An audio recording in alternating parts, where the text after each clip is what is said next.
జై Hind dear friends, మనకు BSF trade మ్యాన్కి సంబంధించిన నోటిఫికేషన్ అయితే విడుదల కావడం జరిగింది.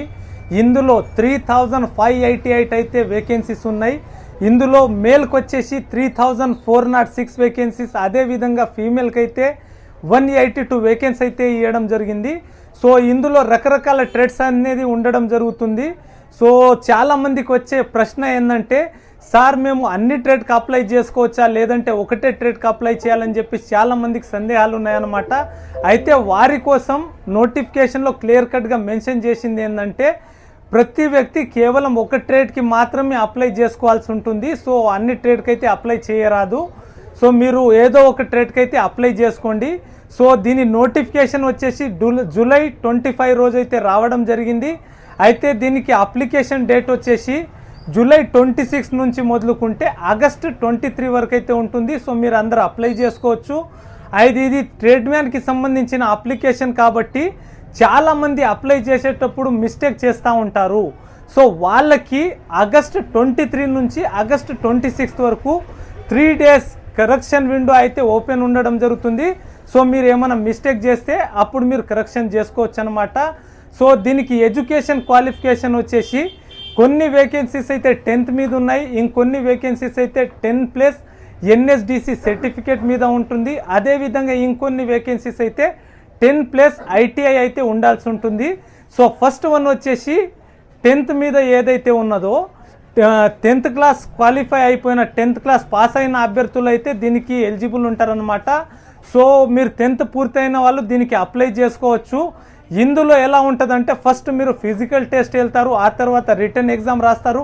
అది అయిపోయిన తర్వాత మీకు ట్రేడ్ టెస్ట్ అనేది ఉండడం జరుగుతుంది. ఉదాహరణకి ఇప్పుడు మీరు SSC కంప్లీట్ చేశారు, మీకు ఏ ట్రేడ్ మీద అవగాహన లేదనుకోండి, ట్రేడ్లో మీరు డిస్క్వాలిఫై అయిపోతారనమాట. సో ఉదాహరణకి మీరు టైలర్ ట్రేడ్కి అప్లై చేశారనుకోండి, సో టైలర్ ట్రేడ్కి మీకు ట్రేడ్ టెస్ట్ ఉండడం జరుగుతుంది. అప్పుడు మీరేం చేయాలి, ముందే టైలర్కి సంబంధించిన వర్క్ అనేది నేర్చుకొని ఉండాలన్నమాట.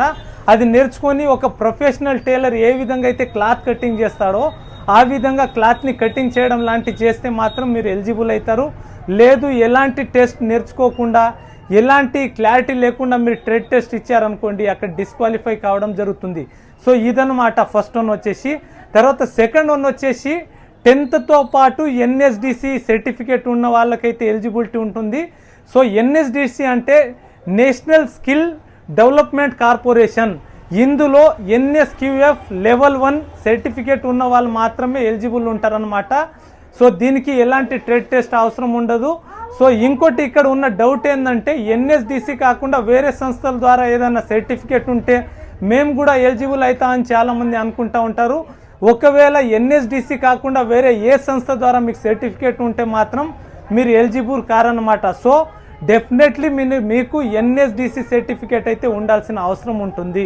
తర్వాత నెక్స్ట్ వన్ వచ్చేసి SSC ప్లస్ ITI. అంటే ఇప్పుడు ITIలో కూడా 2 years కోర్స్ ఉంటుంది, అదేవిధంగా 1 year కోర్స్ ఉంటుంది. సో 2 years కోర్స్ ఉన్న వాళ్ళకైతే ఎవరికి అడిషనల్ సర్టిఫికేట్ అవసరం అయితే ఉండదు. ఒకవేళ మీరు 1 year ITI వాళ్ళు ఉన్నారనుకోండి, సో మీరు ITI కోర్స్తో పాటు 1 year మీ జాబ్ ఎక్స్పీరియన్స్ సర్టిఫికేట్ అయితే దానికి జత చేయాల్సి ఉంటుంది. సో దానికి సంబంధించిన కొన్ని వేకెన్సీస్ అయితే అందులో ఉండడం జరుగుతుంది. సో ఇందులో హైట్ వచ్చేసి మనకు మేల్కి అయితే 165 సెంటీమీటర్స్ ఉండాలి.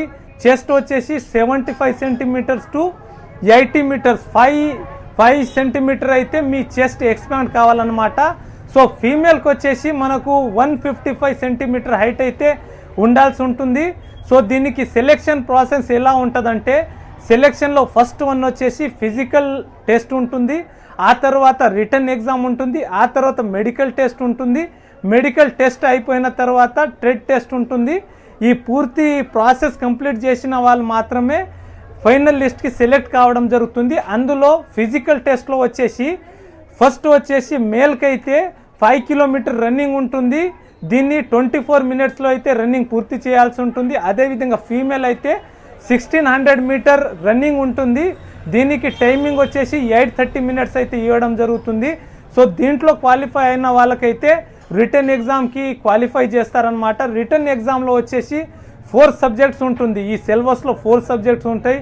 అందులో ఫస్ట్ వన్ వచ్చేసి జనరల్ నాలెడ్జ్ ఉంటుంది, సెకండ్ వన్ వచ్చేసి ప్యూర్ మ్యాథమెటిక్స్ ఉంటుంది, థర్డ్ వన్ వచ్చేసి రీజనింగ్ ఉంటుంది, అదేవిధంగా లాస్ట్ వన్ వచ్చేసి ఇంగ్లీష్ ఆర్ హిందీ, అది మీ చాయిస్. ఇవన్నీ సబ్జెక్ట్ 4 సబ్జెక్ట్ ఉంటుందన్నమాట ఈ సిలబస్లో. సో ప్రతి సబ్జెక్ట్లో ఏంటంటే 25 క్వశ్చన్స్ వస్తుంది, 25 మార్క్స్ ఉంటుందన్నమాట. ఈ క్వశ్చన్ పేపర్ వచ్చేసి 100 మార్క్స్ క్వశ్చన్, 100 క్వశ్చన్ ఉంటుంది, 100 మార్క్స్ ఉండడం జరుగుతుందన్నమాట. దీనికి టైమింగ్ వచ్చేసి 2 అవర్స్ అయితే ఇవ్వడం జరుగుతుంది. దీంట్లో ఎలాంటి నెగటివ్స్ మార్క్స్ అయితే ఉండవు. సో ఒకవేళ ఎగ్జామ్కి మీరు క్వాలిఫై అయిపోయారు అనుకోండి, నెక్స్ట్ మీకు మెడికల్ టెస్ట్ ఉంటుంది. మెడికల్ టెస్ట్లో మెయిన్లీ మీ సైట్కి సంబంధించిన చెకింగ్ అయితే మెయిన్లీ ఉంటుందన్నమాట. సో ఒకవేళ మీకు కళ్ళద్దాలు ఉన్నాయనుకోండి, మీరు ఎలిజిబుల్ కారు.